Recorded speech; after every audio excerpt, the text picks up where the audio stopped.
El día en que Carl Gustav Jung decidió que el mundo visible no era el único que existía. Apenas tenía 4 años y ya estaba convencido de que algo lo observaba desde la oscuridad. No era una fantasía infantil común. Era una sensación persistente. Una presencia que lo acompañaba cuando la luz se apagaba y el silencio invadía la casa parroquial donde creció. Mucho antes de convertirse en uno de los pensadores más influyentes del siglo XX, Jung fue un niño solitario, introspectivo y profundamente perturbado por experiencias que no sabía cómo explicar, y en ese misterio comenzó todo. Nació el 26 de julio de 1875 en Keswil, un pequeño pueblo a orillas del lago Constanza, en Suiza, hijo de Paul Jung, pastor protestante, y Emilie Preisberg, una mujer sensible, culta y emocionalmente frágil. Carl llegó a un hogar marcado por la fe, pero también por el conflicto interno.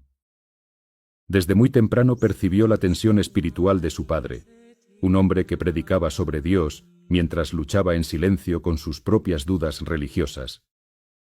Aquella contradicción sembró en el niño una inquietud que lo acompañaría toda la vida. ¿Cómo podía alguien hablar con tanta convicción sobre lo divino si en su interior lo corroía la incertidumbre? La figura de su madre era aún más enigmática. Emily atravesaba episodios depresivos y estados de ánimo inestables que, vistos desde categorías psicológicas actuales, podrían interpretarse de distintas maneras, aunque cualquier diagnóstico retrospectivo resulta necesariamente especulativo. Jung recordaría más tarde que de día su madre era cálida y amorosa, pero de noche se transformaba en una mujer distante, casi poseída por una presencia extraña. Aquellas transformaciones marcaron profundamente su imaginación. Esa dualidad no fue una metáfora literaria. Jung relató con detalle cómo construyó en secreto un pequeño muñeco de madera al que escondía en el ático. Allí, en soledad, realizaba rituales privados, escribía mensajes cifrados y conversaba con su figura simbólica como si fuese un intermediario con lo invisible. Aquellos juegos, que podrían parecer excéntricos, eran en realidad el primer laboratorio psicológico del futuro creador del inconsciente colectivo. En ese ático oscuro comenzó a gestarse una mente destinada a desafiar los límites de la razón científica. La escuela no fue un refugio. Era un niño inteligente, pero retraído. Sufría burlas por su carácter introvertido y por su tendencia a aislarse. Un día, tras recibir un golpe de un compañero, cayó al suelo y perdió el conocimiento. El episodio desencadenó algo inesperado. Jung comenzó a desmayarse cada vez que enfrentaba situaciones de estrés académico. Los médicos no encontraban causa orgánica. Años después, interpretaría aquellos desmayos como una posible reacción psíquica ante la presión que sentía, una forma inconsciente de evitar situaciones que lo desbordaban. Fue uno de los primeros momentos en que experimentó en carne propia el poder oculto de la psique. Sin embargo, en medio de esa fragilidad surgió un despertar intelectual feroz. Cuando descubrió la biblioteca de su padre, quedó fascinado con los textos de teología, filosofía y literatura clásica. Leía a escondidas, como si cada página fuese un portal prohibido. Fue en esa etapa cuando tuvo un sueño que lo marcaría para siempre. Soñó con un trono subterráneo, con una figura gigantesca y aterradora sentada en él. Durante años creyó que aquel sueño era una blasfemia. Mucho más tarde comprendería que representaba el poder arcaico de lo inconsciente, una fuerza que no podía ser negada sin consecuencias. A los 12 años vivió otra experiencia decisiva. Mientras caminaba por la plaza de Basilea, tuvo un pensamiento súbito e inquietante sobre Dios destruyendo la catedral de la ciudad. El pensamiento lo horrorizó. Luchó durante días contra esa imagen, convencido de que era un pecado imperdonable. Cuando finalmente aceptó la idea en lugar de reprimirla, sintió una liberación profunda. Entendió que la mente humana es capaz de generar imágenes perturbadoras sin que eso signifique maldad. Ese momento fue crucial. Jung descubrió que la sombra, esa parte oscura de la psique, no debía negarse, sino comprenderse. La adolescencia comenzó bajo el peso de preguntas existenciales que pocos jóvenes se atreven a formular. Mientras otros soñaban con carreras convencionales, Jung dudaba entre estudiar arqueología o teología. Sentía una atracción irresistible por los símbolos antiguos, por las mitologías, por los relatos primitivos que parecían repetir patrones universales. Intuía que bajo las culturas distintas existía una estructura común. Aún no tenía las palabras para describirlo, pero la semilla del inconsciente colectivo ya germinaba en silencio. En 1895 ingresó a la Universidad de Basilea para estudiar medicina. No fue una elección impulsiva, sino estratégica. Creía que la psiquiatría podía ser el puente entre la ciencia y el misterio. Quería comprender las alucinaciones, los delirios y las visiones no como simples patologías, sino como mensajes de una profundidad desconocida. Durante sus estudios, descubrió los trabajos sobre espiritismo y fenómenos psíquicos que circulaban en la época. En lugar de burlarse, como muchos colegas, decidió investigarlos con rigurosidad clínica. Su tesis doctoral, defendida en 1902, abordó el caso de una médium que decía comunicarse con espíritus. Jung analizó el fenómeno desde una perspectiva psicológica, proponiendo que aquellas manifestaciones eran producciones del inconsciente. Fue un movimiento audaz para su tiempo. Mientras la ciencia rechazaba lo inexplicable, él proponía observarlo con atención. Ese enfoque lo llevaría pronto a cruzar caminos con un hombre que cambiaría su destino. En Viena, un neurólogo llamado Sigmund Freud estaba revolucionando la comprensión de la mente humana. Jung aún no lo sabía, pero ese encuentro marcaría el inicio de una alianza brillante y de una ruptura devastadora. El psiquiatra suizo estaba a punto de abandonar definitivamente la sombra de su infancia para adentrarse en una tormenta intelectual que pondría a prueba su cordura, su fe y su identidad. Cuando Carl Gustav Jung tomó el tren hacia Viena en 1907, llevaba en el bolsillo un libro subrayado hasta el cansancio y en la mente una mezcla de admiración y desafío. Durante meses había estudiado cada línea de la interpretación de los sueños, convencido de que su autor era el hombre que había abierto la puerta definitiva al misterio de la mente. Lo que no sabía era que aquel encuentro con Sigmund Freud no solo transformaría la historia de la psicología, sino que lo empujaría a una de las crisis más profundas de su vida. El encuentro fue eléctrico. Se reunieron por primera vez en la casa de Freud y hablaron durante más de 13 horas casi sin pausa. La conversación fue tan intensa que, según relatos posteriores, olvidaron incluso comer. Freud vio en Jung algo más que un colega brillante, vio a su heredero. Joven, protestante, suizo, con una formación científica impecable y sin el estigma del antisemitismo que rodeaba a Freud en la Viena de la época, Jung parecía el candidato perfecto para llevar el psicoanálisis más allá de las fronteras culturales y religiosas. Para Jung, Freud representaba una figura paterna intelectual. Su propio padre había muerto en 1896, dejando tras de sí un vacío espiritual y emocional que nunca se cerró del todo. Freud llenó, al menos en parte, ese espacio. El joven psiquiatra suizo encontró en él un mentor que validaba su intuición de que el inconsciente era una fuerza determinante en la vida humana. Pero también comenzó a notar algo inquietante.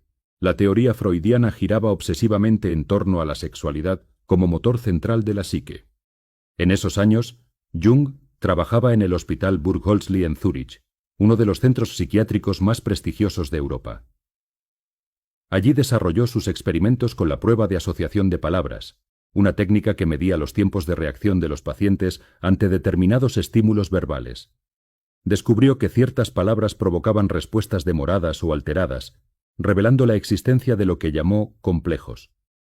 No se trataba solo de recuerdos reprimidos, sino de núcleos emocionales autónomos que podían influir en la conducta sin que el individuo lo supiera. Freud celebró estos hallazgos. Veía en Jung una confirmación empírica de sus propias teorías. En 1910, Jung fue nombrado presidente de la Asociación Psicoanalítica Internacional, consolidándose como el rostro visible del movimiento fuera de Austria. La prensa comenzó a hablar de él como el príncipe heredero del psicoanálisis. Sin embargo, bajo esa superficie de éxito, comenzaba a gestarse una fractura silenciosa. Jung no podía aceptar que la libido fuera exclusivamente energía sexual. Para él, la libido era una energía psíquica más amplia, una fuerza vital que podía manifestarse en religión, arte, mitología y aspiraciones espirituales. Freud consideraba esta ampliación una desviación peligrosa. Temía que el movimiento perdiera su base científica y se deslizara hacia el misticismo. Las discusiones entre ambos se volvieron cada vez más tensas, aunque al principio intentaban mantener la cordialidad. En 1909 viajaron juntos a Estados Unidos para dar conferencias en la Universidad de Clark. Fue un momento histórico. El psicoanálisis cruzaba el Atlántico. Durante el viaje en barco compartieron largas conversaciones. Pero incluso allí, en medio del entusiasmo internacional, emergieron diferencias profundas. En una ocasión, Freud se desmayó durante una discusión intensa. Jung interpretó el episodio como una señal simbólica, casi como un colapso de autoridad. Aquello no hizo más que aumentar la tensión. En 1912, Jung publicó Transformaciones y símbolos de la libido, una obra que marcó el punto de no retorno. En ese libro reinterpretó mitos antiguos y símbolos religiosos como expresiones del inconsciente colectivo, una idea que ya empezaba a tomar forma en su pensamiento. Para Freud, aquello era una traición doctrinal. La ruptura se volvió inevitable. En 1913, tras intercambiar cartas cada vez más frías y defensivas, la relación se quebró definitivamente. La separación no fue solo profesional, fue emocionalmente devastadora. Jung perdió a su mentor, a su aliado intelectual y al movimiento que lo había elevado a la fama. Durante meses, cayó en un estado de profunda inestabilidad. Comenzó a experimentar visiones vívidas y sueños apocalípticos. Veía ríos de sangre inundando Europa, multitudes ahogándose, cielos oscurecidos. Cuando en 1914 estalló la Primera Guerra Mundial, interpretó aquellas imágenes como una premonición simbólica del desastre colectivo. Pero antes de que el mundo ardiera, Jung estaba luchando contra su propia oscuridad. Se preguntaba si estaba perdiendo la cordura. Temía haber cruzado una línea peligrosa al alejarse de Freud. Sin embargo, en lugar de reprimir las visiones, decidió enfrentarlas. Se sumergió voluntariamente en sus fantasías, registrándolas con meticulosidad en cuadernos que más tarde serían conocidos como el Libro Rojo. Allí dialogaba con figuras interiores, arquetipos emergentes y personajes simbólicos que parecían tener vida propia. Este periodo, que él llamó su confrontación con el inconsciente, fue tan intenso que redujo su actividad profesional. Mientras Europa se desangraba en las trincheras, Jung exploraba los abismos de su psique. Comprendió que el inconsciente no era solo un depósito de deseos reprimidos individuales, como proponía Freud, sino una dimensión más profunda compartida por toda la humanidad. Los símbolos que aparecían en sus visiones tenían paralelos en mitologías antiguas, en textos alquímicos, en relatos religiosos de culturas distantes. La ruptura con Freud fue dolorosa, pero necesaria para su evolución. Si hubiera permanecido bajo la sombra del maestro, tal vez nunca habría desarrollado su propia teoría. El precio fue alto: aislamiento, incomprensión y el riesgo real de desequilibrio mental. Pero en esa crisis comenzó a nacer la psicología analítica. Mientras el mundo exterior vivía una guerra sin precedentes, Jung estaba librando la suya propia. Y en esa batalla silenciosa estaba gestando conceptos que cambiarían para siempre la manera en que entendemos los sueños, los símbolos y la identidad humana. La pregunta ya no era si estaba equivocado al separarse de Freud. La pregunta era si lograría sobrevivir a las profundidades que estaba explorando.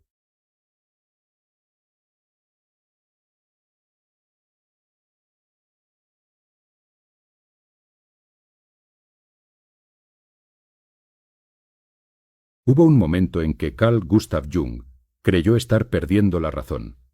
No fue una metáfora. No fue una exageración literaria.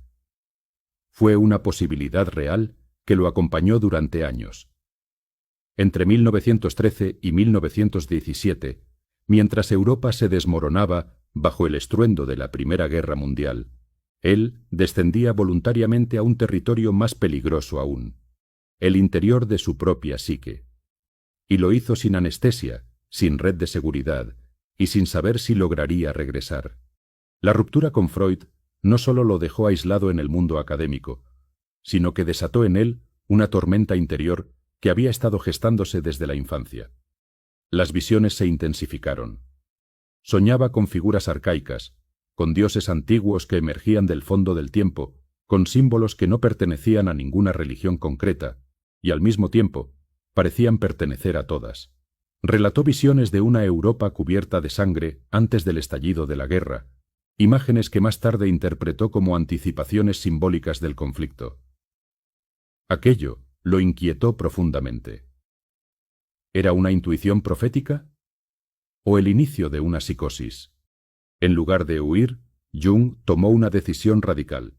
Se entregaría conscientemente a esas imágenes.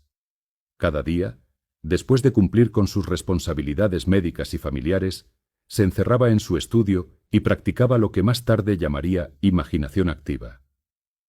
Permitía que las fantasías emergieran y dialogaba con ellas como si fueran entidades independientes. No intentaba controlarlas, las escuchaba, las interrogaba, las registraba con una precisión casi científica. De esos encuentros nació una obra monumental y secreta durante décadas. El Libro Rojo.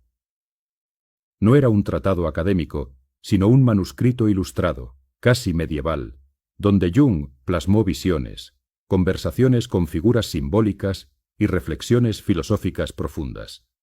Allí apareció un personaje llamado Filemón, un anciano alado que representaba para él una sabiduría superior. Jung insistía en que no era una alucinación patológica, sino una manifestación autónoma del inconsciente. El riesgo era evidente. En el contexto psiquiátrico de la época, experiencias de ese tipo podrían haber sido interpretadas por algunos clínicos como signos de desorganización psíquica. Él mismo temió esa posibilidad. Sin embargo, a diferencia de un paciente psicótico, Jung mantenía la capacidad de distinguir entre su vida cotidiana y el mundo interior. Podía atender consultas, escribir artículos y conversar con colegas, y luego sumergirse en sus visiones sin perder el control funcional. Aquella dualidad, que ya había experimentado en la infancia, volvía a manifestarse con fuerza. Fue durante esos años de aislamiento que formuló uno de sus conceptos más revolucionarios: el inconsciente colectivo. No se trataba solo de recuerdos personales reprimidos, como sostenía Freud. Jung observó que los símbolos que emergían en sus visiones coincidían sorprendentemente con mitos de culturas antiguas que no formaban parte central de sus estudios sistemáticos en ese momento. Dragones, héroes, ancianos sabios, madres arquetípicas, sombras amenazantes. Era como si la humanidad compartiera un fondo psíquico común, una herencia simbólica transmitida a lo largo de generaciones. Esta idea fue recibida con escepticismo en el ámbito científico. Muchos la consideraron una deriva mística. Pero Jung no la presentó como una creencia esotérica, sino como una hipótesis basada en la observación clínica y comparativa. Estudió mitología, alquimia, religiones orientales, textos gnósticos y tradiciones chamánicas. Buscaba patrones universales, y los encontraba una y otra vez. En medio de esa exploración intelectual y espiritual, su vida personal también atravesaba tensiones complejas. Estaba casado con Emma Jung, una mujer culta, analista en formación y heredera de una familia adinerada que había financiado en parte sus investigaciones. Sin embargo, Jung mantuvo relaciones sentimentales y profesionales con varias mujeres, entre ellas Toni Wolff, quien se convirtió en una colaboradora cercana y una figura central en su desarrollo teórico. Esta dinámica generó conflictos emocionales profundos, aunque Emma permaneció a su lado hasta el final de su vida. Mientras tanto, el mundo exterior seguía sumido en el caos bélico.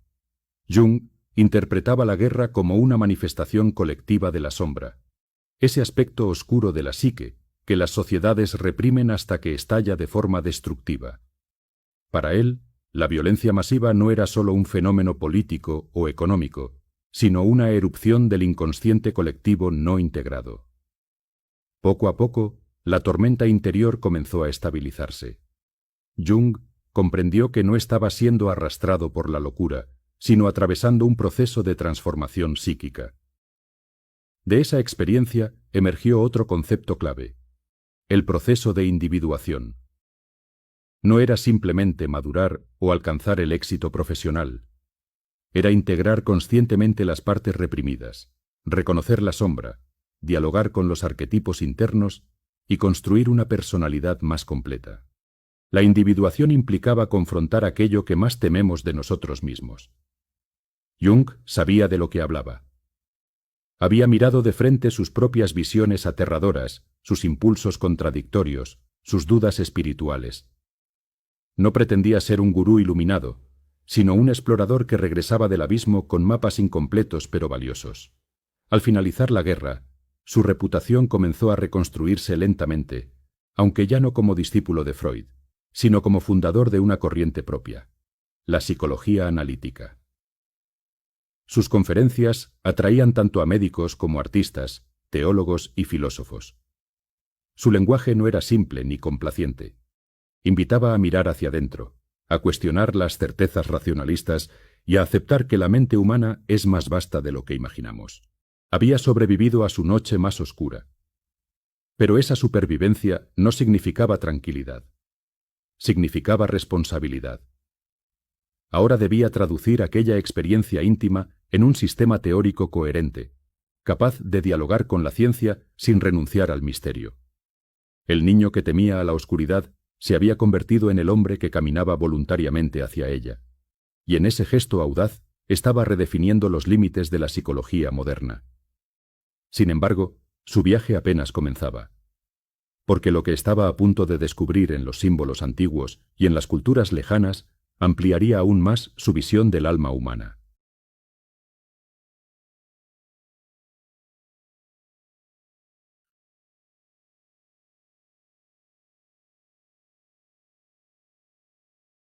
Si la mente humana fuera un continente inexplorado, Carl Gustav Jung fue el cartógrafo que se atrevió a dibujar sus montañas invisibles y sus océanos simbólicos.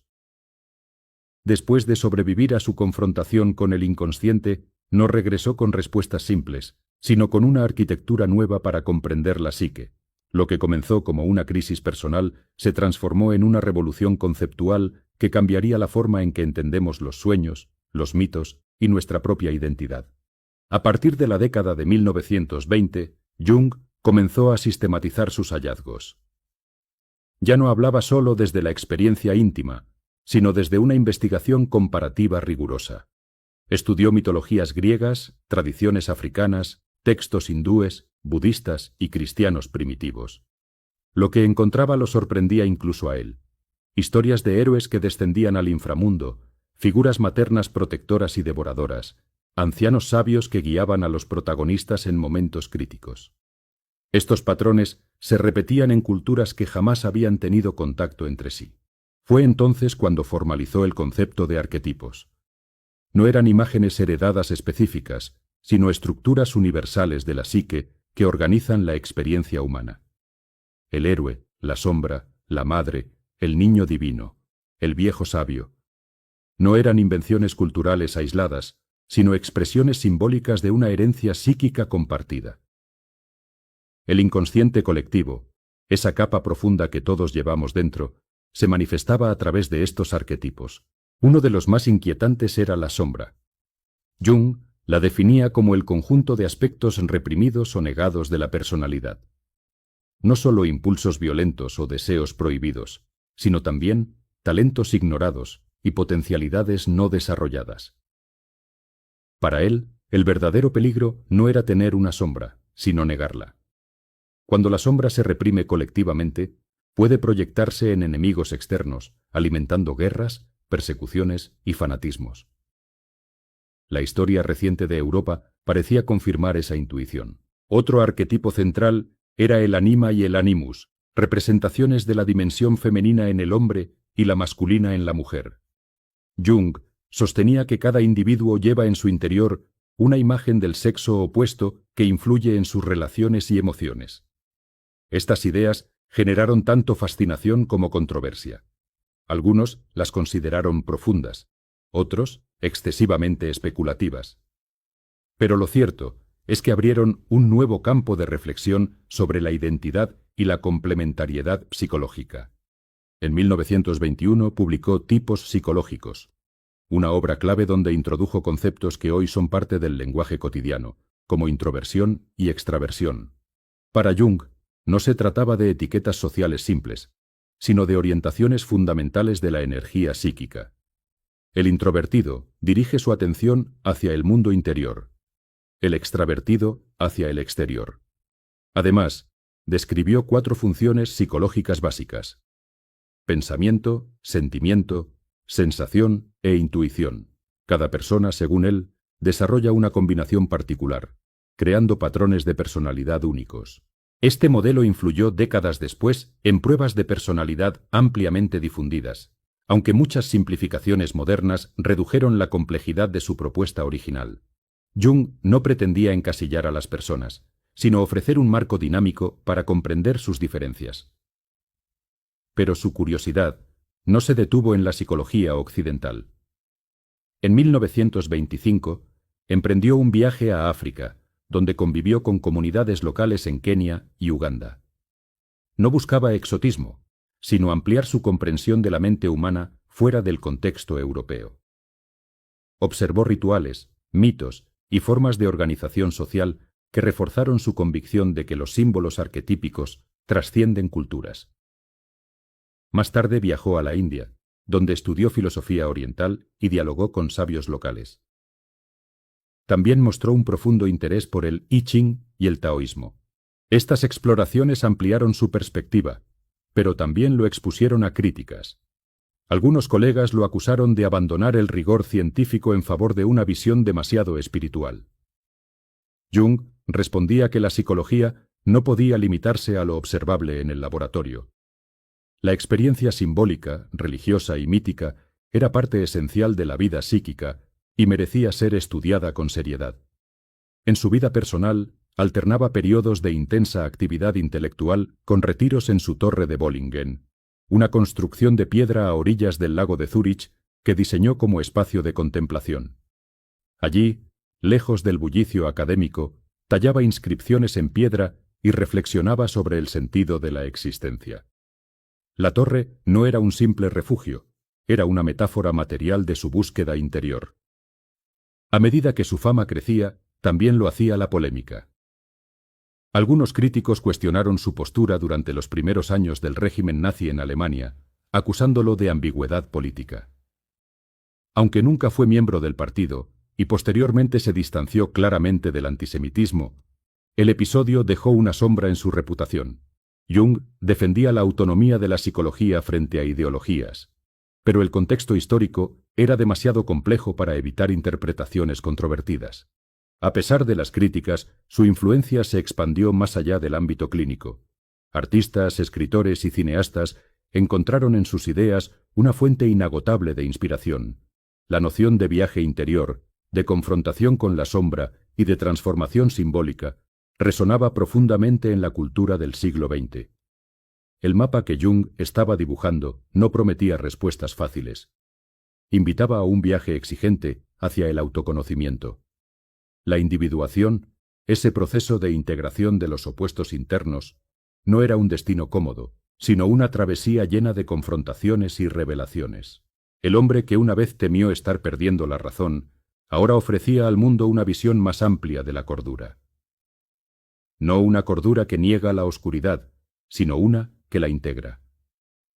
Y mientras sus teorías se difundían, una nueva etapa de su vida comenzaba a perfilarse, marcada por reconocimientos internacionales, pérdidas personales y reflexiones cada vez más profundas sobre la muerte, porque si había algo que Jung sabía con certeza, era que ningún viaje psicológico está completo sin enfrentar el misterio final.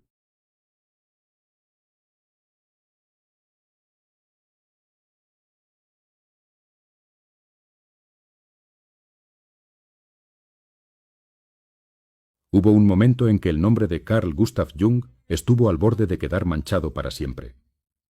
No por una teoría polémica, ni por una ruptura académica, sino por el contexto más peligroso imaginable, el ascenso del nazismo en Alemania. En la década de 1930, mientras Europa se deslizaba hacia una nueva catástrofe, Jung se encontraba en una posición incómoda y delicada.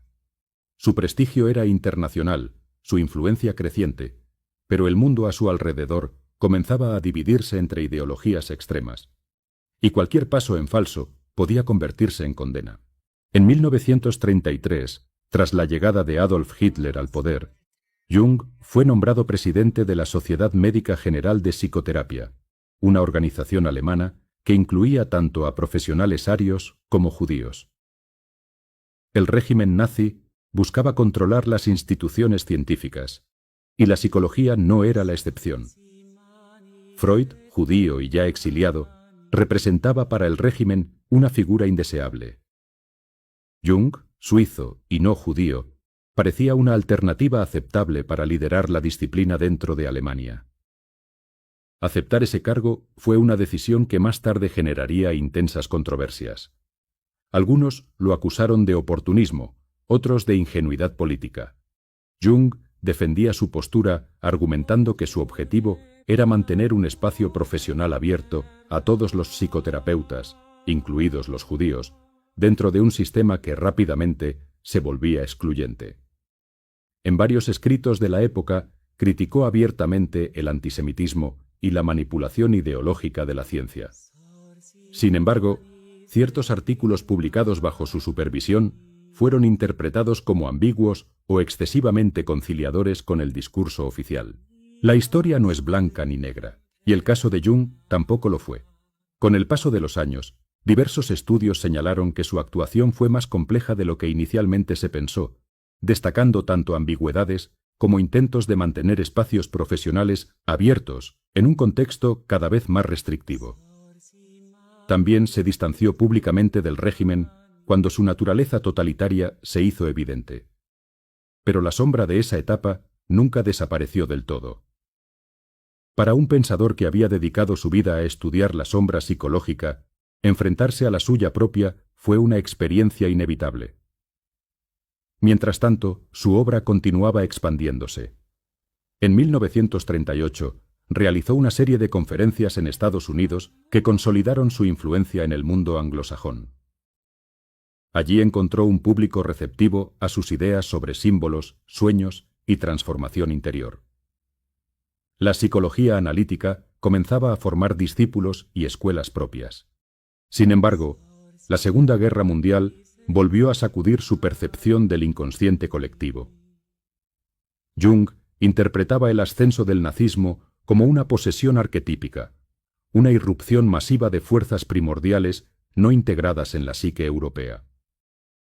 En sus ensayos, analizó la figura de Hitler no solo como líder político, sino como catalizador de una energía colectiva reprimida. Sus reflexiones eran inquietantes. Cuando una sociedad niega su sombra, ésta puede manifestarse de manera devastadora. En lo personal, la guerra trajo pérdidas y tensiones. Aunque Suiza permaneció neutral, el clima de incertidumbre afectó a todos. Jung continuó trabajando en su torre de Bollingen, ese refugio de piedra que se había convertido en su santuario interior. Allí meditaba sobre alquimia, un campo que había comenzado a estudiar con intensidad.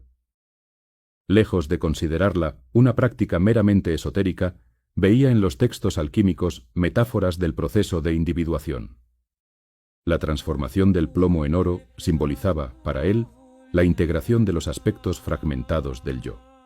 Durante estos años, publicó obras fundamentales que profundizaban en la psicología de la religión y el simbolismo. Para Jung, la experiencia religiosa no podía reducirse a ilusión o neurosis. Era una manifestación legítima de la estructura arquetípica de la psique. Esta postura lo distanció aún más del racionalismo estricto y lo acercó a teólogos, místicos y estudiosos comparativos de religiones. A pesar de su creciente reconocimiento, nunca buscó convertirse en figura de culto. Desconfiaba de los seguidores incondicionales. Sabía que idealizar a un maestro era proyectar en él el arquetipo del sabio, y esa proyección podía impedir el verdadero trabajo interior. Su mensaje era claro. Cada individuo debía recorrer su propio camino de individuación. Con el fin de la guerra en 1945, Europa quedó devastada.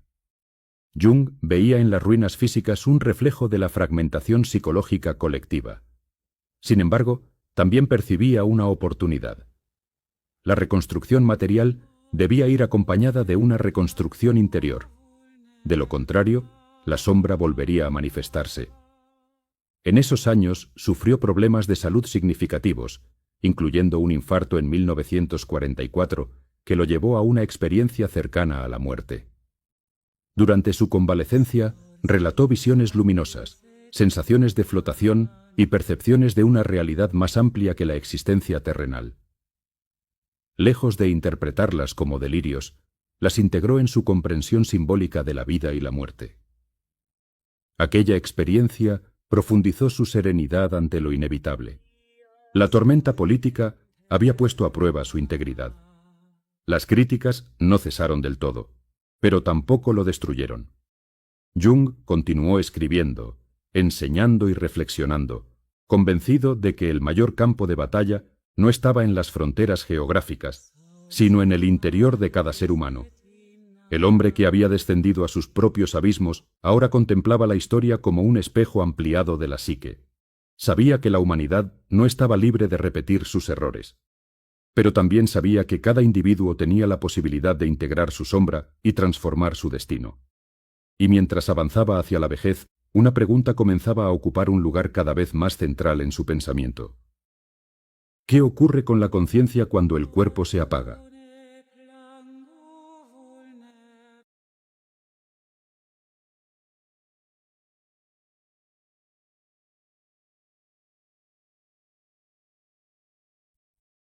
En 1944, cuando el corazón de Carl Gustav Jung se detuvo por unos instantes, no vio un final.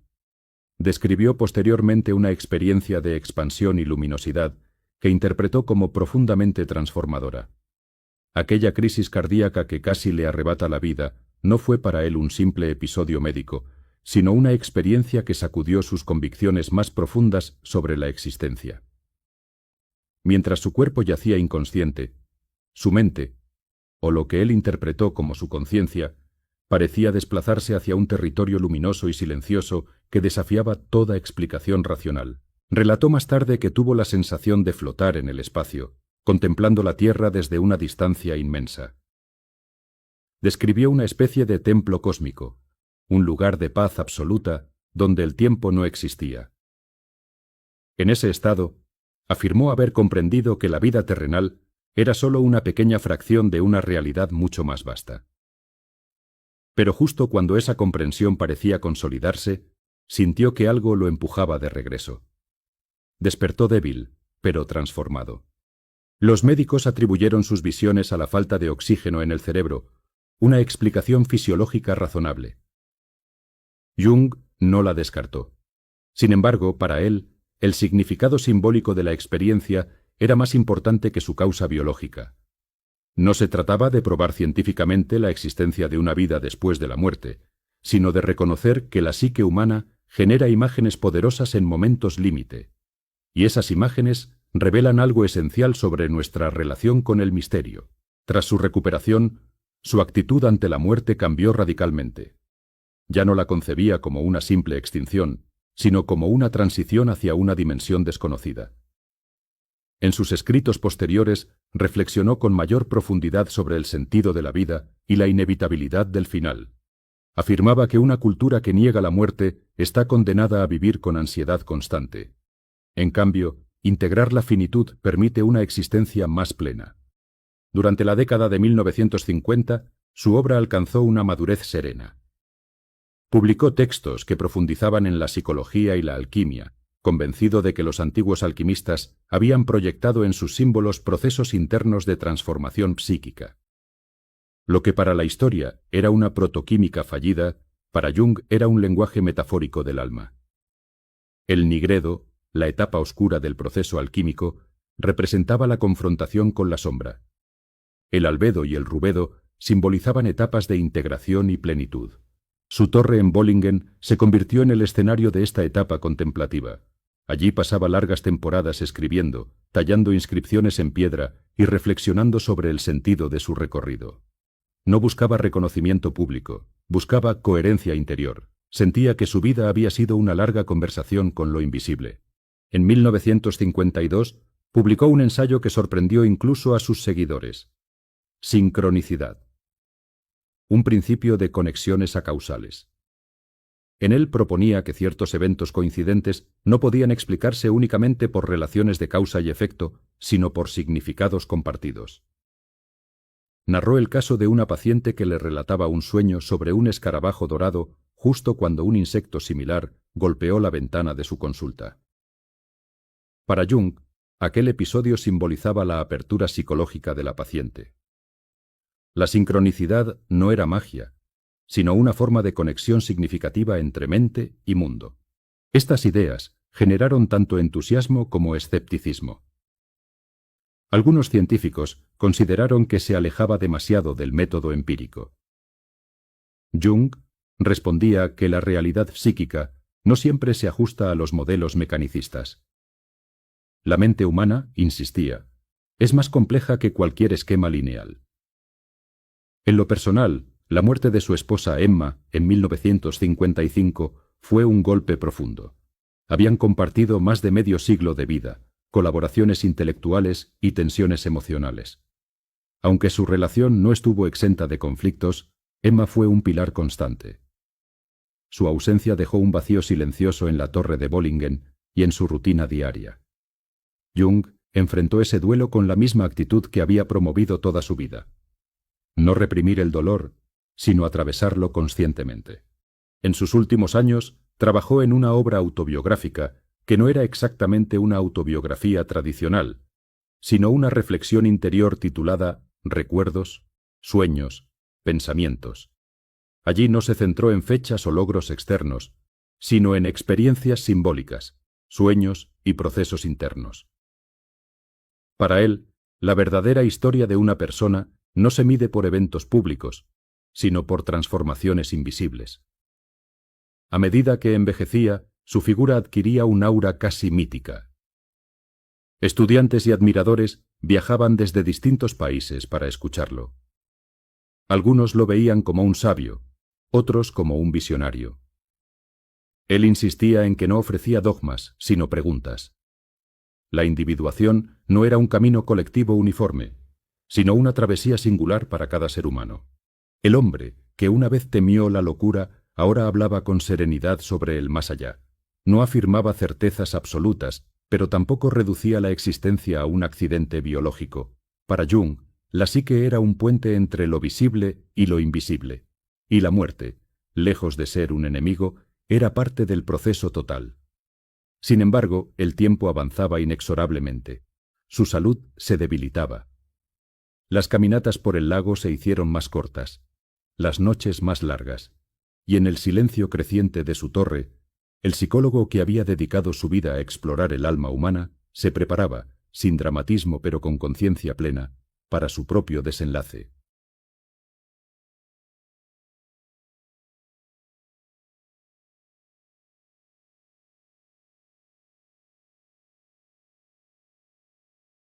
Hay un momento en la vida de todo pensador en que las teorías dejan de ser hipótesis y se convierten en examen personal. Para Carl Gustav Jung, ese momento llegó en la vejez. Ya no era el joven rebelde que discutía con Freud, ni el explorador temerario que descendía a sus visiones internas. Era un hombre de más de 70 años que observaba el mundo con la serenidad de quien ha sobrevivido a guerras, rupturas, controversias y pérdidas irreparables. Pero el verdadero juicio no venía del exterior, venía del espejo interior. En la década de 1950, Jung era una figura consagrada. Universidades lo invitaban a conferencias, discípulos fundaban institutos de psicología analítica en distintos países y su influencia se extendía a la literatura, el arte y la filosofía. Sin embargo, él desconfiaba del reconocimiento masivo.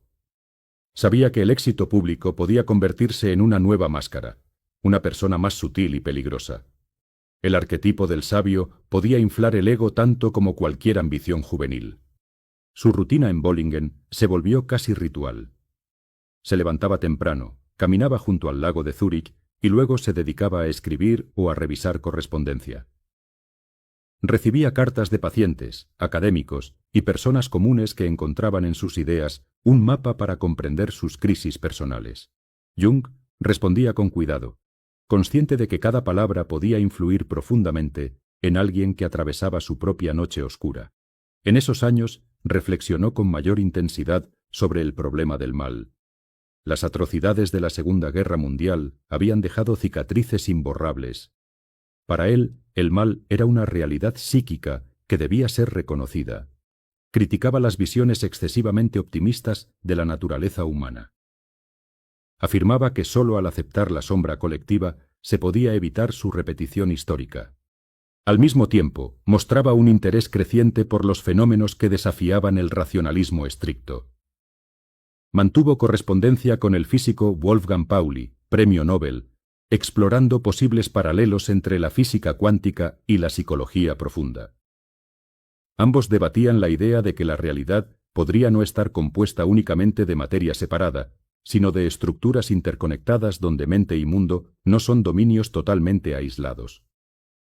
Estas conversaciones no buscaban fusionar ciencia y misticismo de forma superficial, sino abrir preguntas sobre la naturaleza última de la realidad.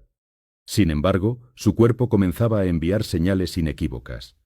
Los años de trabajo intenso y tensiones acumuladas pasaban factura. Aún así, su mente permanecía lúcida. En entrevistas de la época, hablaba con claridad sobre el sentido de la vida. Sostenía que la existencia humana adquiere plenitud cuando se orienta hacia algo que trasciende el ego. No necesariamente una religión institucional, sino una experiencia de significado profundo. En 1957 comenzó a trabajar más activamente en lo que sería su obra autobiográfica. No quería una cronología fría de eventos. Quería narrar el viaje interior. Para él, los sueños eran más importantes que las fechas, las visiones más reveladoras que los premios. En esas páginas dejó claro que su vida había sido, ante todo, un diálogo constante con el inconsciente. Mientras tanto, el mundo entraba en la Guerra Fría. Nuevas tensiones globales amenazaban con destruir el equilibrio precario alcanzado tras 1945. Jung observaba con preocupación la carrera armamentista nuclear. Veía en ella una proyección masiva de la sombra tecnológica de la humanidad. El poder destructivo acumulado superaba cualquier conflicto anterior, y advertía que sin una transformación interior, el progreso técnico podía convertirse en autodestrucción. A pesar de su edad, continuó recibiendo visitantes. Algunos llegaban buscando respuestas espirituales, otros, confirmación intelectual. Jung escuchaba más de lo que hablaba. Sabía que su papel no era dictar verdades, sino acompañar procesos. En ocasiones, sin embargo, mostraba un humor irónico y una franqueza directa que sorprendía a quienes esperaban solemnidad permanente. La muerte de amigos cercanos comenzó a rodearlo. Cada pérdida era un recordatorio tangible de la fragilidad humana. Pero lejos de caer en desesperación, Jung parecía aceptar el ciclo natural con una mezcla de respeto y curiosidad. Repetía que la psique no puede concebir su propia inexistencia absoluta. Siempre genera imágenes de continuidad. Para él, esa tendencia no era simple negación, sino expresión de una estructura profunda. En 1960, su salud se deterioró de forma más evidente. Los problemas circulatorios se intensificaron. Pasaba más tiempo descansando, menos viajando. Sin embargo, seguía reflexionando sobre el proceso de individuación como tarea permanente hasta el último aliento. La integración no terminaba en la madurez. Continuaba incluso en la proximidad de la muerte. El sabio se encontraba ahora frente a la prueba final de su propia enseñanza. ¿Podría enfrentar el final con la misma valentía con que enfrentó sus visiones juveniles? ¿Podría integrar la última sombra, la del cese biológico, sin aferrarse al miedo? En la quietud de Bollingen, entre piedras talladas y manuscritos, Jung parecía prepararse silenciosamente. Había dedicado su vida a descifrar símbolos, a interpretar sueños, a explorar lo desconocido. Ahora el misterio no era teórico, era personal. El hombre que enseñó a mirar hacia adentro estaba a punto de cruzar el umbral que ninguna teoría puede describir completamente.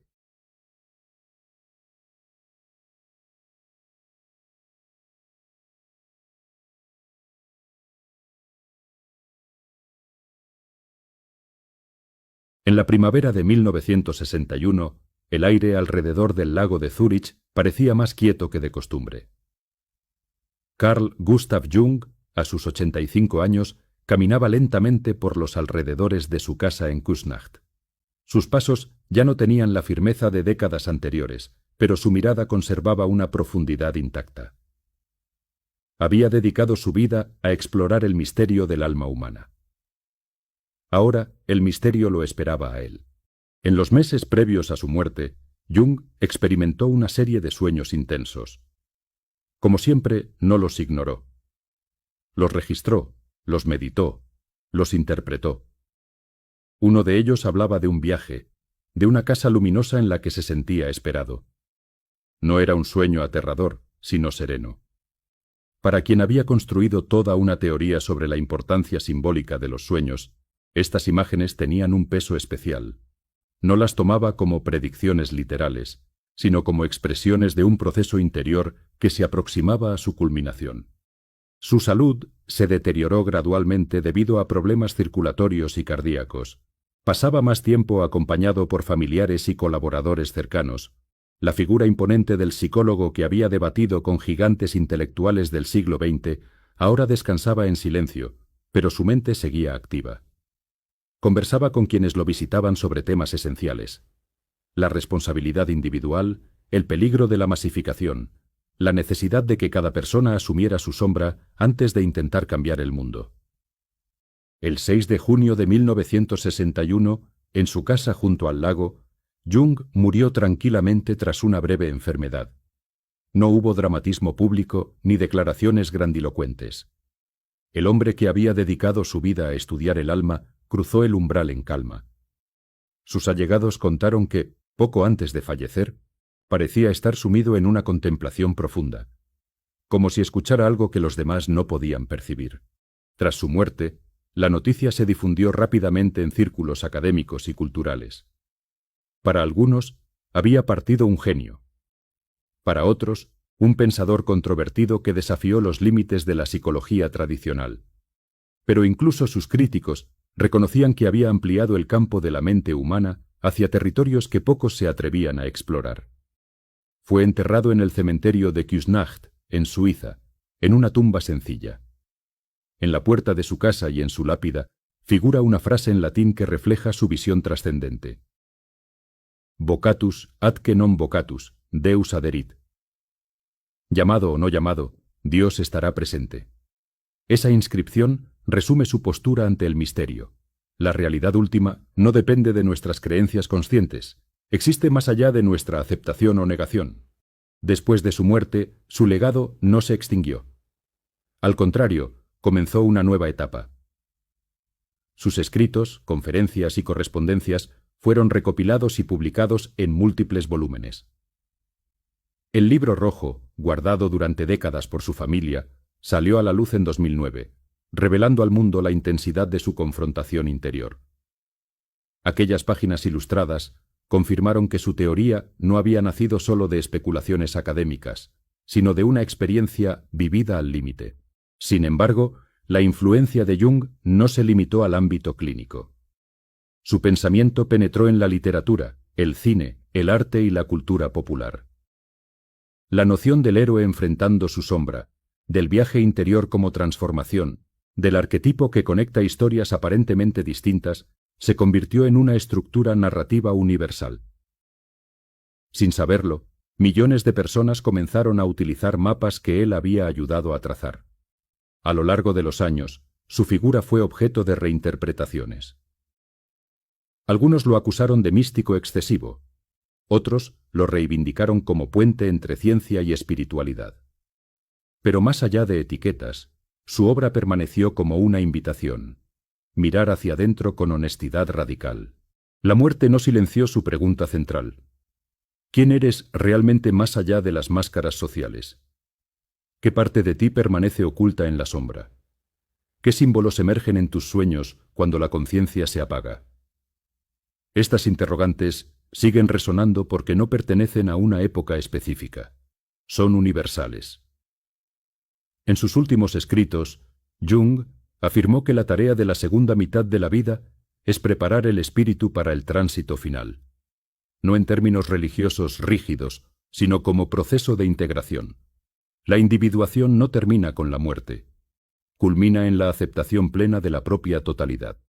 El niño que escuchaba voces en la penumbra, el joven que discutía con Freud, el hombre que descendió a sus abismos y el anciano que contemplaba el lago, eran la misma persona atravesando distintas etapas de un mismo viaje. Su biografía no fue lineal ni cómoda.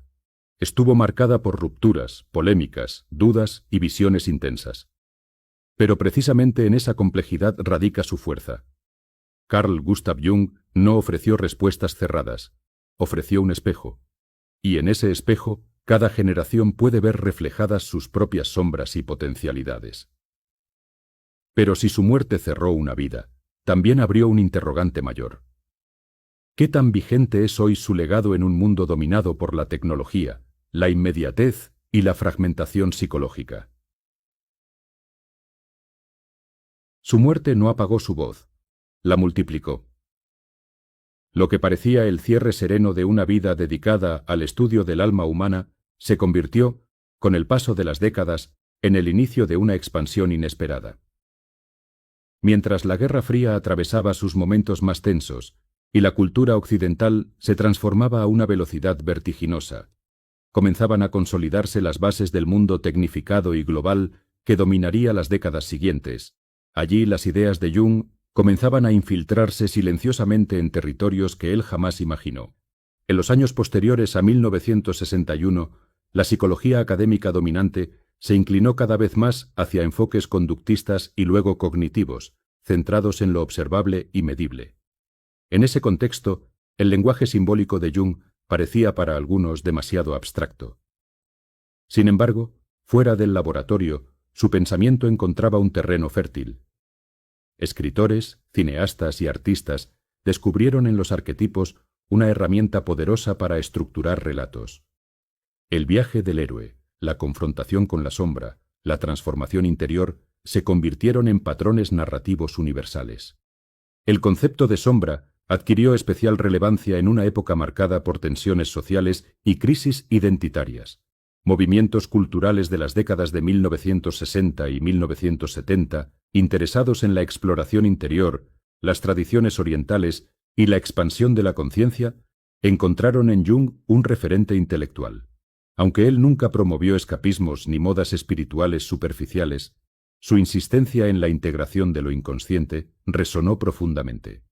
La publicación póstuma de muchos de sus trabajos y correspondencias permitió una revisión más completa de su figura. Investigadores analizaron con mayor detalle su relación con el contexto político de los años 30, matizando acusaciones y ofreciendo perspectivas más equilibradas. Su complejidad humana quedó expuesta. No era un santo intachable ni un villano ideológico, sino un pensador inmerso en las tensiones de su tiempo. El redescubrimiento del Libro Rojo marcó un hito. Aquellas páginas, escritas e ilustradas entre 1913 y 1930, mostraron la intensidad casi visionaria de su proceso interior. Para algunos críticos, confirmaban su cercanía con lo místico. Para otros, demostraban la valentía de un científico que se atrevió a documentar su propia experiencia psíquica sin censura. Lo indiscutible era que revelaban el origen vivo de su teoría. No había construido un sistema desde la distancia fría del laboratorio, sino desde el fuego directo de su propia confrontación con el inconsciente. En el ámbito clínico, la psicología analítica continuó desarrollándose a través de institutos y analistas formados en su método. La interpretación de sueños, el trabajo con símbolos y el proceso de individuación siguieron siendo pilares de una práctica que buscaba algo más que aliviar síntomas. Aspiraba a transformar la relación del individuo con su propia totalidad. Pero quizás uno de los aspectos más sorprendentes de su legado fue su influencia indirecta en la cultura popular contemporánea. La estructura narrativa basada en arquetipos se convirtió en fundamento de innumerables historias modernas. Sin mencionar nombres específicos, basta observar cómo las grandes sagas cinematográficas repiten el esquema del héroe que debe enfrentar su sombra para restaurar el equilibrio. Jung no escribió guiones de películas, pero su mapa simbólico permeó generaciones de creadores. En el ámbito de la espiritualidad contemporánea, su figura también fue reinterpretada. Algunos lo elevaron a categoría de maestro espiritual, a veces simplificando o distorsionando su pensamiento. Jung había sido claro en su postura. La experiencia interior es esencial, pero debe abordarse con responsabilidad psicológica. El inconsciente no es un juguete. Es una fuerza poderosa que puede enriquecer o desestabilizar si se maneja sin conciencia. En la era tecnológica, donde la identidad se fragmenta en redes sociales y la atención se dispersa en estímulos constantes, sus advertencias sobre la falta de integración psíquica resultan inquietantemente actuales. Jung sostenía que cuanto más unilateral se vuelve una cultura, más violenta puede ser la irrupción de su sombra. En un mundo hiperconectado pero emocionalmente polarizado, esa reflexión parece casi profética. Su idea de individuación también adquirió nuevos matices. En sociedades que promueven la comparación constante y la validación externa, la invitación a mirar hacia adentro y construir una identidad auténtica cobra un valor renovado. Individuarse no significa aislarse del mundo, sino integrar conscientemente las propias contradicciones para actuar con mayor coherencia. Sin embargo, el legado de Jung no es un dogma cerrado, es un desafío. Obliga a cuestionar nuestras certezas, a explorar nuestros sueños, a reconocer aquello que preferiríamos negar. No ofrece soluciones rápidas ni recetas simplificadas. Exige trabajo interior. Más de medio siglo después de su muerte, su figura sigue generando debate. Algunos lo consideran uno de los grandes innovadores de la psicología profunda. Otros lo critican por alejarse de parámetros estrictamente científicos. Pero incluso quienes discrepan con sus conclusiones reconocen que abrió preguntas fundamentales sobre la naturaleza humana. El niño que temía la oscuridad terminó iluminando un territorio que muchos evitaban mirar. Su vida no fue lineal ni exenta de contradicciones. Fue un viaje lleno de tensiones, descubrimientos y riesgos. Y quizás esa sea la razón por la que su historia sigue fascinando. Porque en el fondo, su biografía no es solo la historia de un psicólogo suizo. Es la historia de una búsqueda universal, la del ser humano que intenta comprender quién es realmente cuando las máscaras caen, y solo queda el diálogo íntimo con su propia alma. Pero aún queda una última reflexión. Una conclusión que no cierre el relato, sino que lo abra hacia el espectador, hacia quien escucha esta historia y se pregunta qué hacer con ella.